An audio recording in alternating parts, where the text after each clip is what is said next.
sidee loo dhayaa qalbiga dhaawacmay? way xanuun badan tahay markaad qofkii jecelayd ku qiyaamo ama si ula kaca qalbiga kaaga jibiyo. waan dareemi karaa murugada, quusta iyo xanuunka aad gudaha ka dareemayso, laakiin waxaan ku leeyahay way dhacdaa, waxayna kuu noqonaysaa cashar aad baratay. waxaan halkan kugu soo gudbin doonaa 5 farsamo oo kaa caawinaysa inaad ka bogsato dhaawaca. farsamada koowaad, jooji inaad filato inuu soo laabanayo qofkaasi. waxaad qaadataa go'aan adag oo aan marmarsiyo lahayn. qofkaasi adigoo ku arkaayo ayuu kaa tegey. khalad kasta ha dhaco, qofka ku jecel marna kaama tago, laakiin qof aanan ku jeclayn ayaa kuu raadiya khalad uu kaaga tago. farsamada labaad, block ka sar baraha social media uu isticmaalo. naftaada dabiib bay u tahay in qofkaasi aadan arag muuqiisa, waayo markasta ood qofkaasi aad aragto waxaad danqinaysaa boogta kugu taala. si taasi aysan u dhicin, block ka sar meel walba oo aad ka arki karto. waxaan arkaa dad dhahaya waan kala tagnay laakiin saaxiibo keliya ayaa nahay. saaxiib ma noqon kartaan qof aad kala tagteen ee qalbiga kaa dhaawacay. damiirkaaga aaway, sidee ayaad qofkaasi ugu ogolaatay inuu ka mid noqdo saaxiibada?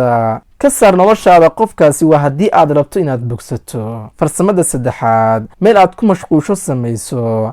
haddii aad wax baranayso, waxbarashadaada ku mashquul. haddii aad shaqaynayso, shaqada lafteeda isku mashquuli. adiga waxaad iska ilaalisaa firaaqada si aadan qofka u soo xasuusan. farsamada afaraad, xasuusaha ka saar maskaxdaada. sawirada qofka uu leeyahay ka daledgaray moobilkaaga. qoraalada aad isku diri jirteen iska daledgaray. marmarka qaar way dhacdaa in hadallo uu kugu dhihi jiray inaad soo xasuusato, laakiin maskaxdaada u sheeg in waxaasi wakhtigoodu ay dhammaadeen, dibna loo soo celin karin. farsamada shanaad, gacantaada ku samayso nolol ku dhisan farxad iyo jacayl. naftaada u jeclow sida qof aad u jeceshahay si ka daran. ilaali badqabka naftaada. wax baro, horumari naftaada. la saaxiibo wanaagsan kuwaasoo ku horseedi kara guul. xiriir jacayl inaad samayso ha ku degdegin. haddii aad ka fogsan weydo, la tasho naftaada. dareenka yuusan kaa awood badin ee go'aan saxsan qaado. qalbigaagana ilaali. muuqaal ayaan ka sameeyey sida loo ilaaliyo qalbiga. waxaan rajaynayaa muuqaalkaasi aad daawan doontid.